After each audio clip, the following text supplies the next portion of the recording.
अपने आशीर्वाद वचनों से इस सभा को अभिसिंचित करें। कृपया तालियों की गूंज के साथ माननीय मुख्य अतिथि महोदय का अभिनंदन करें।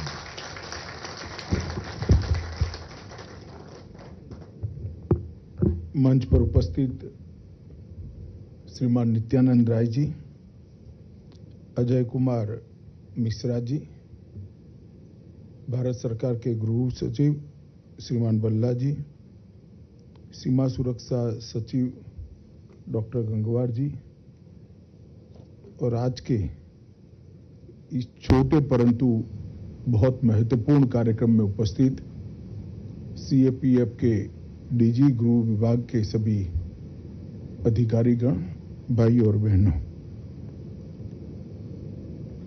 आज हमारे सीएपीएफ के सभी कर्मचारियों के लिए, जवानों के लिए एक बहुत महत्वपूर्ण और ऐतिहासिक दिन है। देश की आंतरिक सुरक्षा को मजबूत रखने के लिए,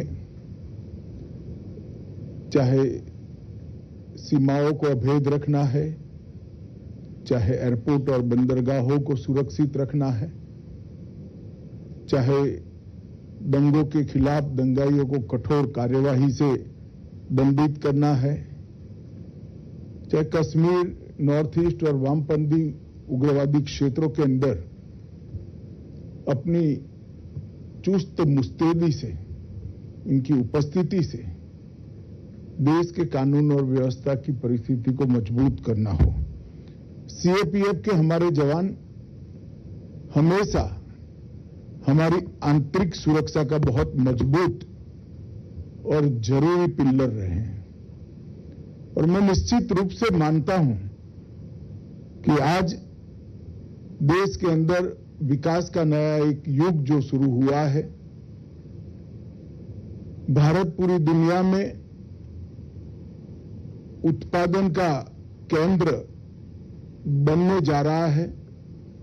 इसमें आंतरिक सुरक्षा सुनिश्चित करने वाले हमारे सीएपीएफ के जवानों का बहुत बड़ा भूमिका है, उनका बहुत बड़ा योगदान है और देश भर की पुलिस और हमारे सीएपीएफ के आज तक आजादी के बाद 35,000 से ज्यादा जवानों ने अपनी जान अलग अलग मौकों पर आंतरिक सुरक्षा को सुनिश्चित करते हुए गंवाई है। उनके यही बलिदान के कारण सीमाओं के अंदर देश के नागरिक चैन की नींद सो रहे हैं और सुनिश्चित होकर देश के विकास में अपना योगदान कर रहे हैं। इसलिए मैं मानता हूं कि जो जवान -43 डिग्री टेम्परेचर में और +43 डिग्री टेम्परेचर में सीमाओं की सुरक्षा करता है, उसके परिवार की चिंता करने की जिम्मेदारी सरकार की होनी चाहिए, चुनी हुई सरकार की होनी चाहिए और जवान को उस चिंता से पूर्णतया मुक्त करना चाहिए। आज जो सीएपीएफ ई आवास वेब पोर्टल अभी शुरू किया गया है, वो उसी श्रृंखला की एक अगली कड़ी है। मित्रों, सीएपीएफ ई आवास पोर्टल के कारण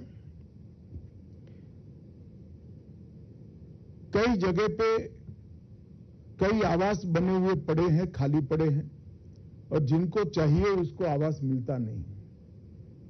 दुर्भाग्य से हमारे सीएपीएफ में भी एक प्रकार की वर्ण व्यवस्था बन गई थी कि जो आवास जिसके लिए बने हैं वो ही वहां रहेंगे, मगर ये पूरी जाति व्यवस्था का आज सीएपीएफ ई आवास से आज से समापन हो जाएगा। खाली पड़े हुए आवास किसी भी सीएपीएफ के जवान के लिए उपलब्ध हो जाएंगे और ऑटोमेटिकली, टेक्निकली देखें तो एक भी नया भवन बनाए बगैर, मैं आज दोपहर को जो डिटेल मुझे दी गई इसकी गिनती करता 13% सेटिस्फैक्शन रेशियो की बढ़ोतरी होगी। और एक भी भवन बनाना नहीं पड़ेगा। भवन बने और सेटिस्फेक्शन रेशियो बढ़े हो तो मैं समझ रहा हूं, मगर बने हुए भवन खाली पड़े थे। आज ये टेक्नोलॉजी के माध्यम से इसका उपयोग कर कर हम 13% सेटिस्फेक्शन रेशियो को एक साथ बढ़ाएंगे। मैं मानता हूं ये बहुत बड़ा इनिशिएटिव है गृह विभाग का और आज बहुत बड़ा काम यहां पर होने जा रहा है। मित्रों, जब से 2014 से मोदी जी देश के प्रधानमंत्री बने तब से गृह विभाग ने जवानों के हाउसिंग सेटिस्फेक्शन रेशियो को बढ़ाने के लिए एक दीर्घकालीन, अल्पकालीन कई प्रकार की योजनाएं भी करी। इसमें कार्यालयों का निर्माण भी है, हॉस्पिटलों को मजबूत करना भी समाहित है और निवास की संख्या बढ़ाना भी समाहित है। और उसके तहत लगभग जो 2014 में आवासीय संतुष्टि का स्तर, हाउसिंग सेटिस्फेक्शन रेशियो जो लगभग 33 से 34% के बीच में था, आज जब मैं यहां आपके सामने खड़ा हूं उसको 48% तक पहुंचाने का हमने काम कर लिया है।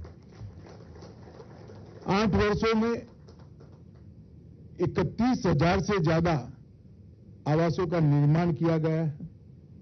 17,000 से करीब ज्यादा आवास अभी निर्माणाधीन है। कुछ ही समय में लगभग दिसंबर जनवरी तक ये समाप्त हो जाएंगे और 15,000 से अतिरिक्त आवासों का निर्माण प्रस्तावित है, जिसकी प्रक्रिया शुरू हो चुकी है। इस सबको अगर हम मिला लेते हैं तो नवंबर 2024 तक हाउसिंग सेटिस्फेक्शन रेशियो 60% तक पहुंच जाएगा और ये 13% जो व्यवस्था की कमी के कारण खाली पड़ी रहती थी, इसको मिला लेते हैं तो 73% तक हाउसिंग सेटिस्फेक्शन रेशियो पड़ेगा और इससे कई प्रकार की सुविधा होगी। मानो सीएपीएफ में, सीआरपीएफ ने कहीं और जगह पे आवास बनाया है और वहां जवान तमिलनाडु से सिलेक्ट हुआ है, मगर कोई और फोर्स के तमिलनाडु में घर बना हुआ खाली पड़ा है तो वो तमिलनाडु में अपना घर सिलेक्ट कर सकता है और अपने राज्य में भी उसका परिवार रह सकता है। अनेक प्रकार की, जब ये योजना बनाई तब मैंने इसको डिटेल से देखा, अनेक प्रकार की सुविधाएं इसमें से निर्मित होने वाली है। तो एक प्रकार से आवास संतुष्टि दर को बढ़ाने का जो हमारा लक्ष्य है, ये इसकी परिपूर्ति करने के लिए आज का एक छोटा सा कार्यक्रम बहुत महत्वपूर्ण कार्यक्रम है। 73% के करीब, 74% के करीब आवास का संतुष्टि दर बहुत संतुष्टि देने वाला लगता है। इसलिए मैं आज सबसे पहले तो सीएपीएफ के सभी जवानों को मन से बहुत बहुत शुभकामनाएं देता हूं कि आप इस पोर्टल का उपयोग करिए और अपने परिवार को सुरक्षित, स्वच्छ और सौंदर्ययुक्त आवास में ट्रांसफर कराने का काम करिए। अभी भी काफी आवास खाली पड़े हैं। मित्रों, जहां तक वेलफेयर का सवाल है, इस सरकार ने ढेर सारा काम किया है वेलफेयर के लिए। आयुष्मान सीएपीएफ, जिससे जवानों को एक लंबी प्रक्रिया से अपने और अपने परिवार के लिए आरोग्य के जब मसले खड़े होते थे तब उनके इलाज के लिए एक लंबी प्रक्रिया से पारित होना पड़ता था।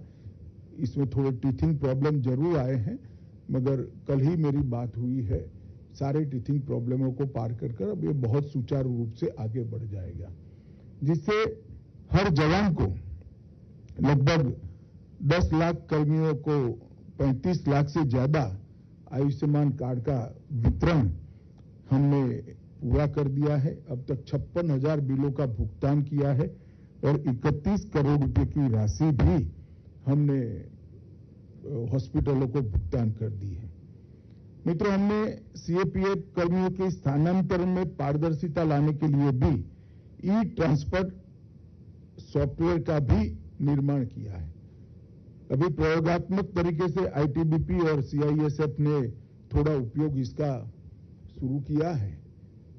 प्रैक्टिकल दिक्कतें क्या है, इसका अनुमान लगाकर, कयास लगाकर इसको हम आगे पर ले जाएंगे।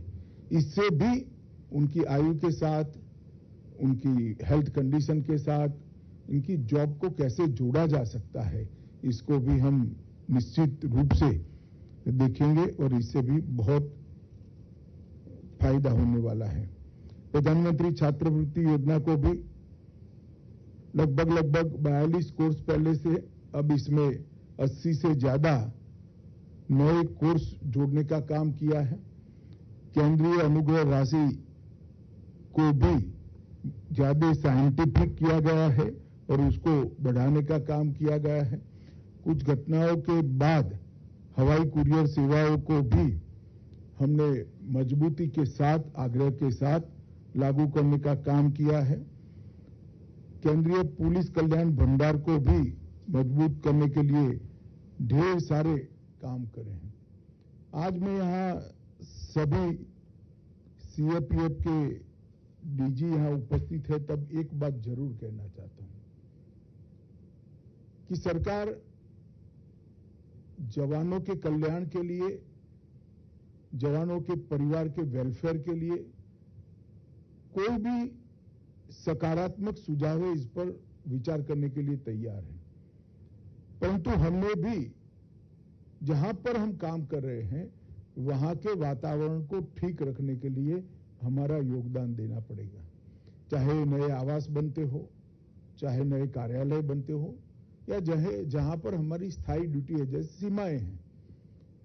हमने एक अभियान चला है, वृक्षारोपण का अभियान, और लगभग पुलिस बलों द्वारा 20, 21 और 22 होकर अब तक 3 करोड़ पौधे रोपे जा चुके हैं और इसी वर्षा में और 50 लाख पौधे हम रोपेंगे। परंतु मेरा आप सभी से आग्रह है कि संस्थागत रूप से सर्कुलर का पालना करने के लिए पौधा रोपना और बड़े भाव से इसको मैंने लगाया है, मैं बड़ा करूंगा, ये जवान के मन में इस प्रकार की संवेदना खड़ी करना, ये दोनों में बड़ा अंतर है। मेरा आप सभी से आग्रह, जो सीनियर अफसर यहां पर बैठे हैं, कि जवानों के मन में संवेदना खड़ी करने की जिम्मेदारी अफसरों की है। डिसिप्लिन फोर्स है, एक सूचना आएगी, सब लोग लगा देंगे, यांत्रिक तरीके से वो बड़े भी होते जाएंगे। परंतु एक जवान अगर उसके साथ जुड़ जाता है तो उसके मन के अंदर अनेक प्रकार के जो विकार, इतने परिवार से दूर जॉब करने के कारण खड़े होते हैं, इसको कम करने में ऑटोमेटिकली बहुत बड़ा हमें फायदा होगा। ये वृक्षारोपण अभियान जब शुरू किया, साहिर जी हम बैठे हैं, उस वक्त हमारा सोच एक तो था ही कि पर्यावरण की रक्षा होनी चाहिए, हमारे कामकाज की जगह पर अच्छा एटमॉस्फेयर होना चाहिए। परंतु इसके साथ साथ ये भी था कि एक रचनात्मक सोच के कारण, एक हकारात्मक सोच के कारण, सकारात्मक सोच के कारण मानव के स्वभाव में जो परिवर्तन आते हैं और एक प्रकार की सेटिस्फेक्शन की भावना, जो संतुष्टि की भावना, संतोष की भावना खड़ी होती है, उसको भी कहीं ना कहीं गति देना चाहिए। तो आज सीएपीएफ के जो अधिकारी यहां उपस्थित हैं, ये सबसे मेरा आग्रह है कि इसको एक सरकारी कार्यक्रम न माना जाए। हर जवान का एक वृक्ष के साथ लगाव होना, वो उसके जीवन को बदलने वाला होता है। इस पर हम आग्रह दें और जवानों को भी इस दिशा में हम प्रेरित करें। मुझे ज्यादा लंबी बात करनी नहीं है। देश के प्रधानमंत्री जी का पुलिस बलों के, विशेषकर जवानों से ज्यादा उनके परिवारजनों के वेलफेयर के लिए हमेशा अति आग्रह होता है और उस दिशा में उनके विचारों की परिपूर्ति के लिए गृह मंत्रालय हमेशा सदैव तत्पर रहता है। उस कड़ी में आज, इस श्रृंखला में आज एक नई कड़ी जुड़ने जा रही है।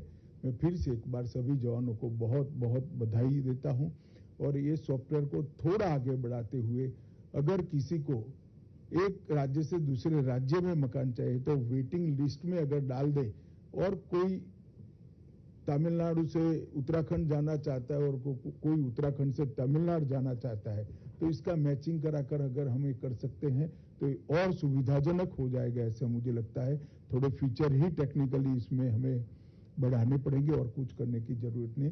फिर से एक बार यहाँ बैठे हुए डीजीपी से लेकर सरहद पर खड़े हुए जवान तक सभी को बहुत बहुत शुभकामनाएं देकर मेरी बात को समाप्त करता हूं। वंदे मातरम।